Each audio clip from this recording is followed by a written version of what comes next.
జనం కోసం జనవాణి. సినీ కార్మికుల సమ్మెకు శుభం కార్డ్. సీఎం రేవంత్ రెడ్డి చొరవతో ఫలించిన చర్చలు. గత 18 రోజులుగా తెలుగు సినీ పరిశ్రమను స్తంభింపజేసిన సినీ కార్మికుల సమ్మెకు శుభం కార్డు పడింది. కార్మికుల వేతనాలను 22.5% పెంచేందుకు నిర్మాతలు అంగీకరించడంతో ఈ సమ్మెకు తెరపడింది.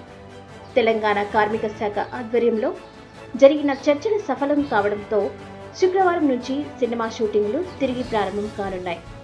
వేతనాల పెంపు కోసం సినీ కార్మికులు సమ్మెకు దిగడంతో టాలీవుడ్లో చిత్రీకరణలన్నీ నిలిచిపోయాయి.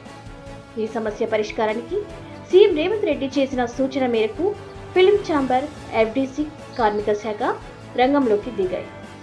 నిర్మాతలు, ఫిల్మ్ ఫెడరేషన్ నాయకుల మధ్య జరిగిన త్రైపాక్షిక చర్చలు ఫలించాయి. ఈ సందర్భంగా నిర్మాత దిల్ రాజు మాట్లాడుతూ, ఇరుపక్షాలు ఒకరి సమస్యలను ఒకరు అర్థం చేసుకున్నాయని, సమస్య పరిష్కారానికి కృషి చేసిన ముఖ్యమంత్రికి కృతజ్ఞతలు తెలిపారు. ఈ ఒప్పందం వివరాలను కార్మిక శాఖ అదనపు కమిషనర్ గంగాధర్ వెల్లడించారు.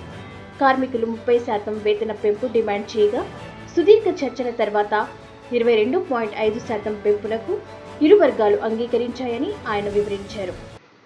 ఈ పెంపు 3 ఏళ్లలో దశల వారీగా అమలు కానుంది.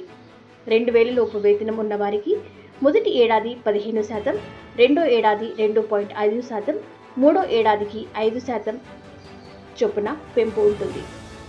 అదేవిధంగా 2000 నుంచి 5000 మధ్య వేతనం ఉన్న వారికి మొదటి ఏడాది 7.5%, రెండో ఏడాదికి 5%, మూడో ఏడాదికి 5% చొప్పున వేతనాలు పెరగనున్నాయి.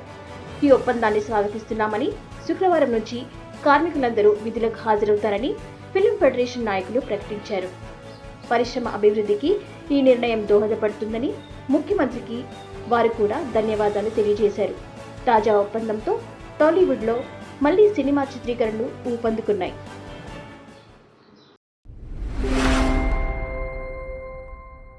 జనం కోసం జనవాణి.